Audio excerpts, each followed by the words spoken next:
Kisah Nabi Muhammad Sallallahu Alaihi Wasallam, lahirnya Nabi terakhir. Ribuan tahun lalu, Mekkah hanyalah sebuah lembah di tengah padang pasir, tempat persinggahan para kafilah dagang yang kemudian diubah menjadi sebuah kota di masa kekuasaan Nabi Ismail alaihi salam.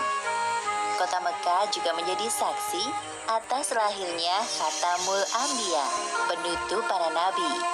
Beliau adalah Muhammad bin Abdullah. Nenek moyang Nabi Muhammad bernama Hashim bin Abdul Manaf.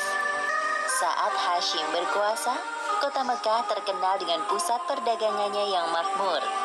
Tidak ada yang dapat menyaingi kemampuan berdagang masyarakat Mekkah pada saat itu. Namun sayangnya, kehebatan masyarakat Mekkah dalam berdagang tidak sebanding dengan kebiasaan jahiliyah yang sering mereka lakukan. Hei, lihatlah burung itu. Sedari tadi ia terbang di atas kepalaku, lalu berbelok ke arah kiri. Nenekku pernah berkata, jika burung itu berbelok ke arah kiri, maka kau akan tertimpa sial. Benarkah ucapanmu?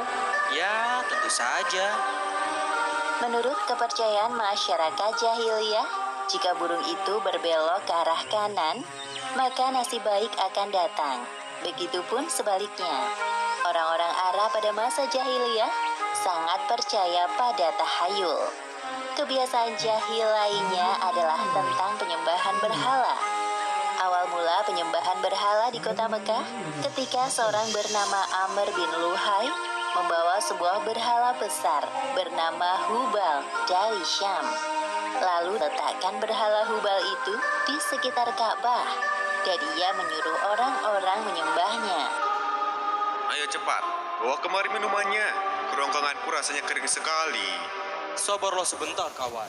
Bagaimana kalau kita berjudi sambil minum-minum? Tawaranmu sungguh menggiurkan. Tentu aku tidak bisa melewatkannya kali ini. Hei, kamu yang duduk di sana, panggil para penari untuk menghibur kami. Tidak hanya berjudi dan minum arak, pencurian, perampokan juga hal yang sering terjadi. Sasarannya orang asing yang mereka temui di jalan. Hei kau, cepat turun dan serahkan semua harta yang kalian bawa. Mulai saat ini, kau dan istrimu adalah budak di rumahku. Kalian berdua jangan sekali-kali berani melawanku, atau nyawa kalian melayang. Tak terasa tahun demi tahun berlalu dengan cepat.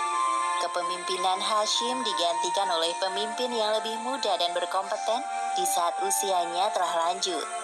Sebelum beliau meninggal, Hashim mewariskan banyak sekali harta kepada Abdul Muthalib. Wahai keponakanku, semua ini adalah harta milik ayahmu. Kau pantas mendapatkannya. Terima kasih, wahai paman. Aku akan menggunakan semua harta peninggalan ayahku untuk kebaikan. Saat ini, Abdul Muthalib berperan sebagai sikayah, yaitu orang yang bertugas menyediakan air dan makanan bagi pengunjung Ka'bah. Saat itu, Ka'bah sangat ramai dikunjungi oleh orang-orang, melebihi gereja Al-Quds di Yaman milik Raja Abraha. Namun, seiring berjalannya waktu, persediaan air semakin menipis. Pada saat itulah Abdul Muthalib teringat tentang cerita sumur Zam-Zam. Banyak orang mengatakan bahwa sumur Zam-Zam telah tertimbun tanah ratusan tahun yang lalu, jadi mustahil jika ditemukan. Sepertinya aku harus menemukan sumur Zam-Zam itu. Apalagi tugasku sekarang sebagai sikhoyah.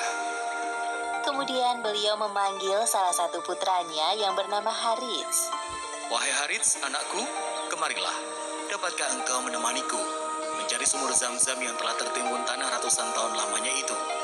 Baiklah, dengan senang hati aku siap membantumu mencari sumur Zam-Zam itu, wahai ayah.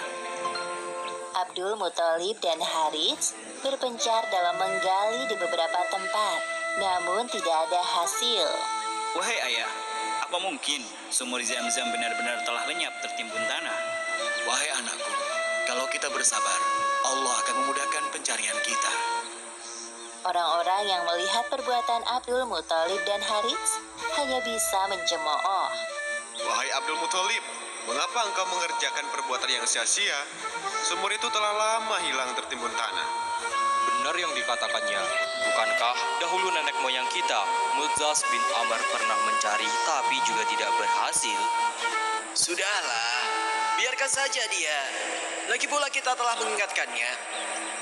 Abdul Muthalib terbangun dari tidurnya karena mendengar suara.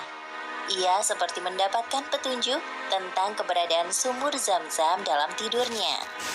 Keesokan harinya, dengan penuh semangat, Abdul Muthalib dan Harits kembali menggali di antara berhala Isaf dan La. Tiba-tiba, air memancar. Ayah, lihat, ada air. Alhamdulillah. Ayo Harits, gali terus. Sekarang, dengan diketemukannya sumur Zam-Zam, Abdul Muthalib tidak khawatir lagi untuk memenuhi persediaan air dan keperluan bagi pengunjung Ka'bah. Hari demi hari berlalu, Abdul Muthalib merasa kewalahan dalam mengemban tugasnya sebagai sikayah. Untuk itu beliau bernazar. Ya Tuhan, andai saja aku punya 10 anak laki-laki yang dapat membantuku, pekerjaan ini akan terasa lebih ringan. Jika engkau berkenan mengabulkannya, akan aku persembahkan untukmu 1 orang dari mereka. Ternyata takdir menentukan bahwa Abdul Muthalib mempunyai 10 anak laki-laki. Saat mereka dewasa, dilakukan undian. Setelah diundi beberapa kali, nama yang muncul selalu sama, yaitu Abdullah, si anak bungsu. Wahai anak-anakku, sebenarnya hal ini sangat berat untuk aku lakukan. Jadi yang pertama, taklukkan semua babak di Shopee Candy. Klik Shopee Games, lalu klik Shopee Candy, cocokkan permennya, selesaikan. Tapi aku telah terlanjur bernazar.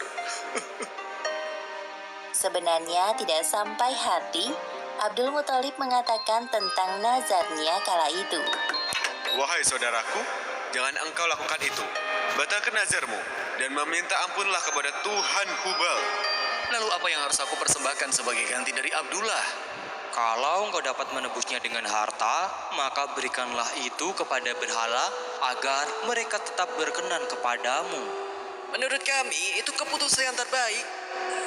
Setelah melakukan perundingan cukup lama, diputuskan bahwa Abdul Muthalib harus menyerahkan 100 ekor unta sebagai ganti dari persembahan Abdullah. Abdullah adalah pemuda baik, sopan dan berwajah tampan. Banyak gadis-gadis Mekah yang tertarik dengannya, apalagi ketika mereka mendengar bahwa nyawa Abdullah setara dengan 100 ekor unta. Mendengar kenyataan bahwa Abdul Muthalib berencana menjodohkan Abdullah dengan anak dari Wahab bin Abdul Manaf, para gadis Mekah itu tentu kecewa. Allah Subhanahu wa Ta'ala telah menentukan jodoh Abdullah dengan Aminah, gadis yang memiliki nasab yang paling baik di kalangan suku Quraisy. Akhirnya mereka berdua menikah. Wahai istriku, musim semi telah tiba. Ini tandanya aku harus melakukan perjalanan dagang ke Syam. Pada saat itu, Aminah sedang hamil muda. Jika itu memang kewajibanmu, pergilah wahai suamiku. Meskipun sesungguhnya, aku sangat berat untuk melepas kepergianmu. Simpan kekhawatiranmu, wahai istriku. Aku sekarang ini harus bekerja keras untuk calon bayi yang ada di dalam kandunganmu ini. Keesokan harinya, Abdullah berangkat bersama kafilah dagang yang lain. Aminah melepas kepergian suaminya dengan doa.